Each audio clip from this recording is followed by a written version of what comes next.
Salam, hamınızı xoş gördük. Bu gün mətbəximdə tutma hazırlayıram. Yəni turşu, pərpətöyün turşusu. Pərpətöyün bir çox adla tanınır. Yəni əsasən Naxçıvanda bitən bir bitkidir. Azərbaycanda ən çox Naxçıvanda yetişir. Bizim həyətdə də var, bostan bitkisidir. Toxumu hara düşsə, orada hər il bitəcək. Pərpətöyün bəzi bölgələrdə pərpərə adlanır, pərpərəng adlanır. Əsasən pərpətöyün adı ilə məşhurdur. Ən çox Çində və Misirdə istifadə olunur. Və indi özünüz fikirləşin. Ən çox uzun ömürlü insanlar vətəni olan Çin və Misirdə. Onlar bunu yeməklərində, suyunu istifadə edirlər, salatlarda istifadə edirlər. Amma əsas vətəni Hindistandır.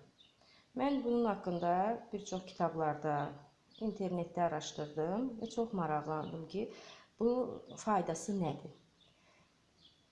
Həqiqətən də təəccüblənməli bir bitkidir. Yəni, o qədər faydaları var ki, bir çox xəstəliklərdə, qaraciyər xəstəliklərində, öd xəstəliklərində, öd qatılaşmasında çox istifadə olunur. Damaq iltihablarında.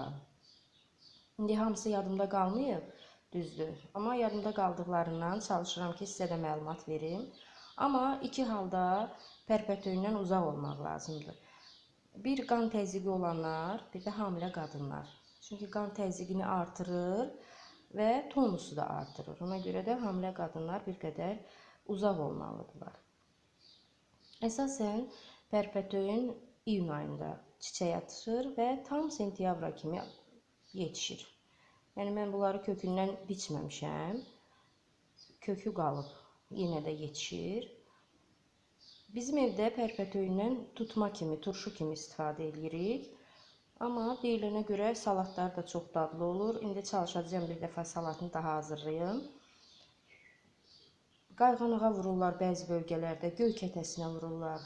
Deyirlər çox dadlıdır. İndi istifadə edənlər yəqin ki, bilirlər. Pərpətöyündən dediyim kimi bir çox xəstəliklərdə istifadə edirlər.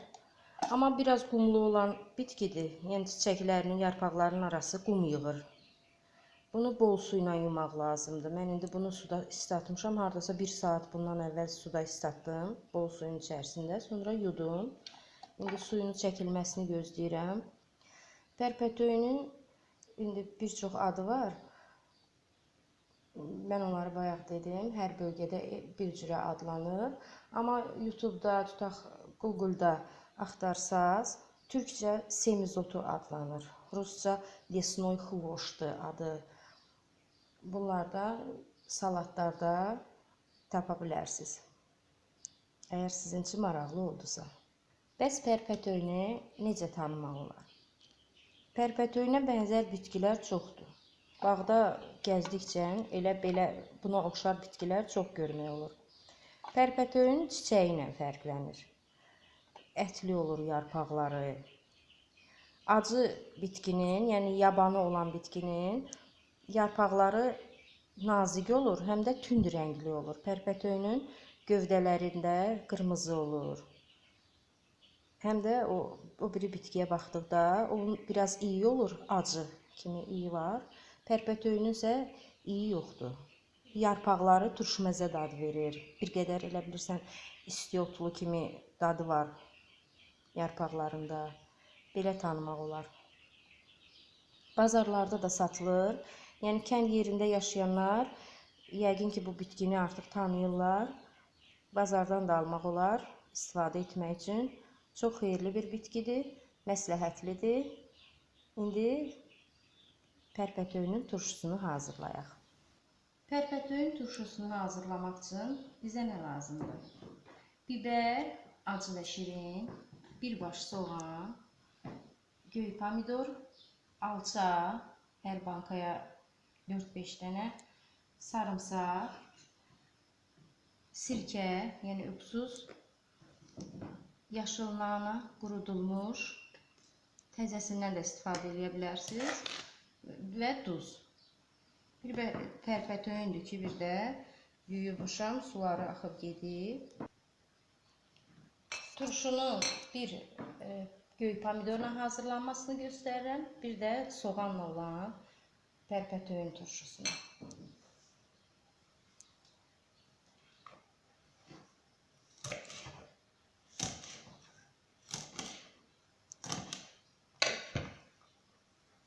Doğrayıb bankaya yığırıq.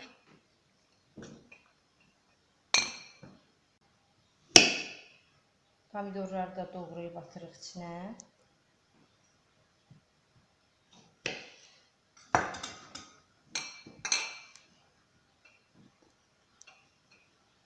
Sarımsaq,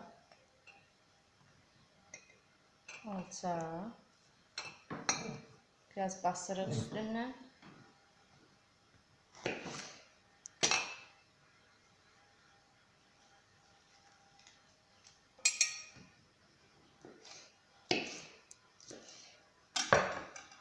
Biber,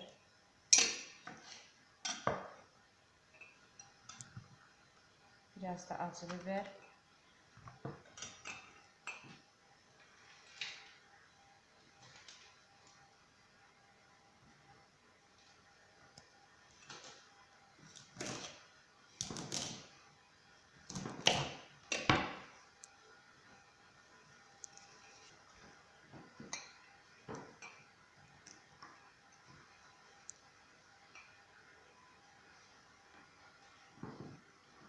İndi sizə pərpətöyünün toxumlarını göstərmək istəyirəm. Doğradıqca çiçəklərindən artıq tumları yetişməyə başlayıb.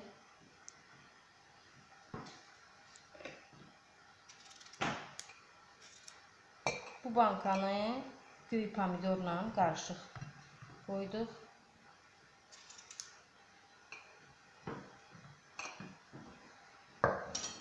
Yine sarımsağı atırıq.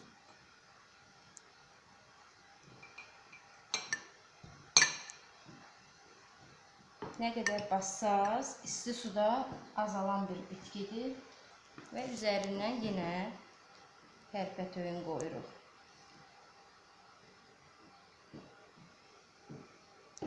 Belə hazırlayırıq. Bir çay qaşığı quru nane töküb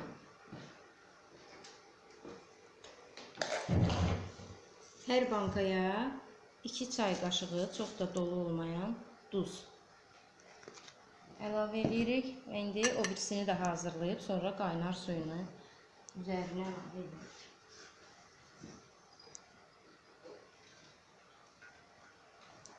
Yenə pərpətöyünləri doğrayırıq biraz.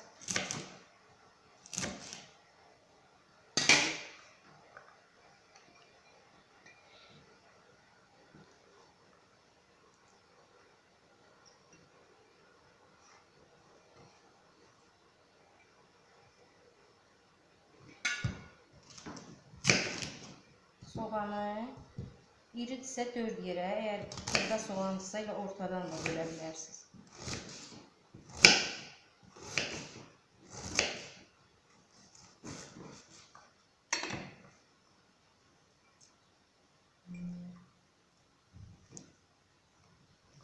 Bir qat soğan, 3-4 turşu,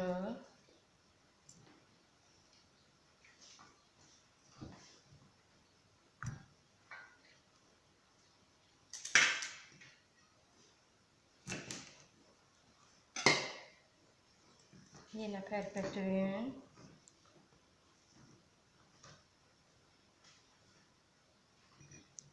sarımsağı əlavə edirik.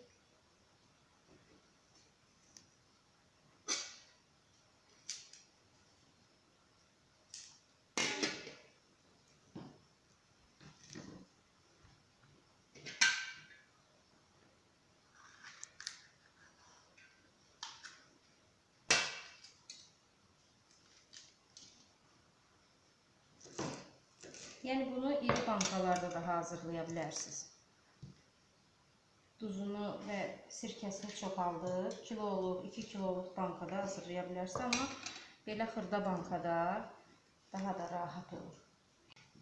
Belə xırda bankada bağlananda Az-az və təzə-təzə işlənir. Yenə nane əlavə edirik. Duz 2 çay qaşığı.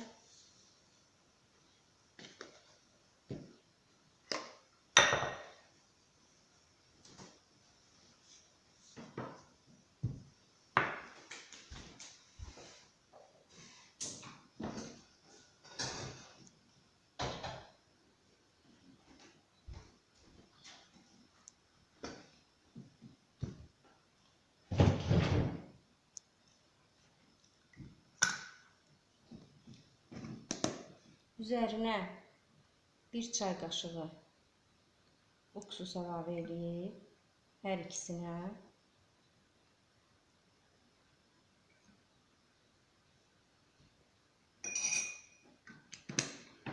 Qaynar su tökürük.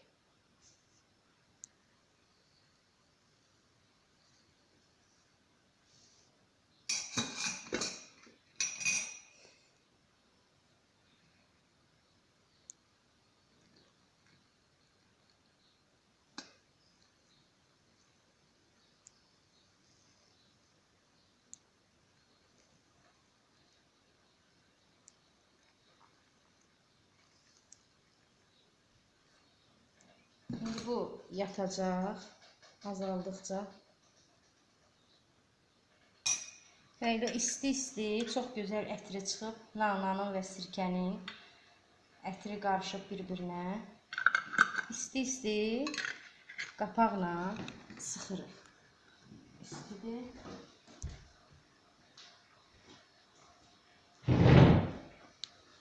Dəsmalla bankaların ağzını möhkəm sıxırıq.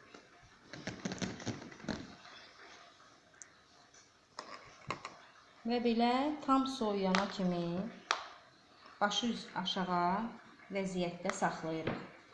Soyuduqdan sonra sərin və qaranlıq yerdə qışa saxlayırıq.